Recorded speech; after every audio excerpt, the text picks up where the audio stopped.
Hey guys, welcome back to channel. Hope you all doing good guys. இன்னைக்கு நம்ம இந்த வீடியோவில் மாவு குழம்பு தாங்க பண்ண போகிறோம். அதாவது மாவு குழம்புன்னு சொல்லலாம், அப்படி இல்லைன்னா பாம்பே குழம்புன்னு சொல்லுவாங்க. இந்த குழம்பு இட்லி தோசைக்கு ஒரு சூப்பரான சைடிஷாக இருக்குங்க. வாங்க எப்படி பண்ணுறதுன்னு பார்க்கலாம்.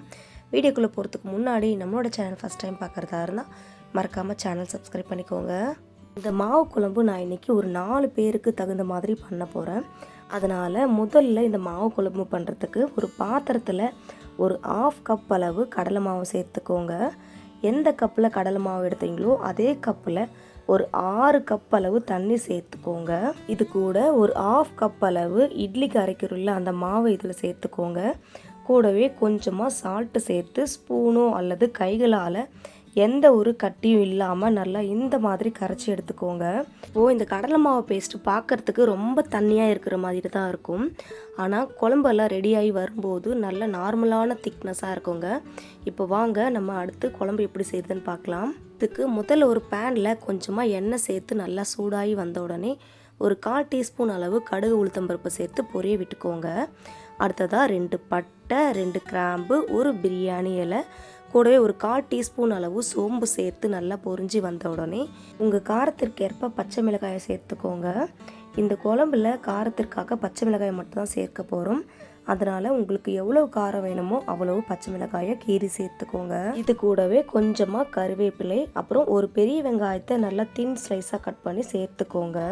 இப்போது நம்ம சேர்த்த வெங்காயம் ரொம்ப பொன்னிறமாக வர வரைக்கும் வதக்காமல் இந்த மாதிரி லைட்டாக வதங்கி வந்த உடனே இப்போ இதில் நம்ம 2 மீடியம் சைஸ் தக்காளியை 8ஆக கட் பண்ணி சேர்த்துக்கோங்க.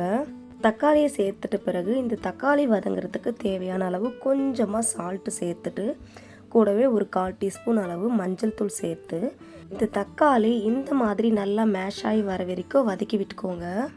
அடுத்ததாக நம்ம கரைச்சி வச்சுருக்க கடலை மாவு பேஸ்ட்டை இதில் சேர்த்துக்கோங்க. கடலை மாவு பேஸ்ட்டு சேர்த்துட்ட பிறகு நல்லா மிக்ஸ் பண்ணி விட்டுட்டு கொஞ்ச நேரத்துக்கு அப்படியே கொதித்து வர வரைக்கும் வெயிட் பண்ணுங்கள். இப்போ பாருங்கள், நம்ம சேர்த்த கடலை மாவு பேஸ்ட்டு நல்லா கொதித்து அதோட பச்சை மணம் மாறி வந்திருக்கு. இப்போ இதில் கடைசியாக ஒரு 1/2 டேபிள் ஸ்பூன் அளவு சிக்கன் மசாலாவும் கொஞ்சமாக பொடியாக நறுக்கிய கொத்தமல்லியும் சேர்த்து நல்லா மிக்ஸ் பண்ணி விட்டு அடுப்பை ஆஃப் பண்ணிவிட்டு சர்வ் பண்ணிக்கோங்க. அவ்வளோதாங்க, நம்மளோட சூப்பரான மாவு குழம்பு, அதாவது பாம்பே குழம்பு ரெடி ஆகிடுச்சுங்க. இந்த பாம்பே குழம்பு சுட சுட இட்லி தோசை கூட வச்சு சாப்பிடும்போது அவ்வளோ ஒரு அட்டகாசமாக இருக்குங்க. கண்டிப்பாக இந்த ஒரு ரெசிபியை நீங்கள் சேவ் பண்ணி வச்சுட்டு அடுத்த முறை உங்கள் வீட்டில் இட்லி தோசை செஞ்சிங்கன்னா இந்த ஒரு ரெசிபியை ட்ரை பண்ணி பாருங்கள். ட்ரை பண்ணி பார்த்துட்டு எப்படி இருக்குன்னு கமெண்ட் பண்ணுங்கள். அண்ட் இந்த வீடியோ உங்களுக்கு பிடிச்சிருந்தா லைக், ஷேர், கமெண்ட் மறக்காமல் சப்ஸ்கிரைப் பண்ணுங்கள். தேங்க்யூ ஃபார் வாட்சிங்.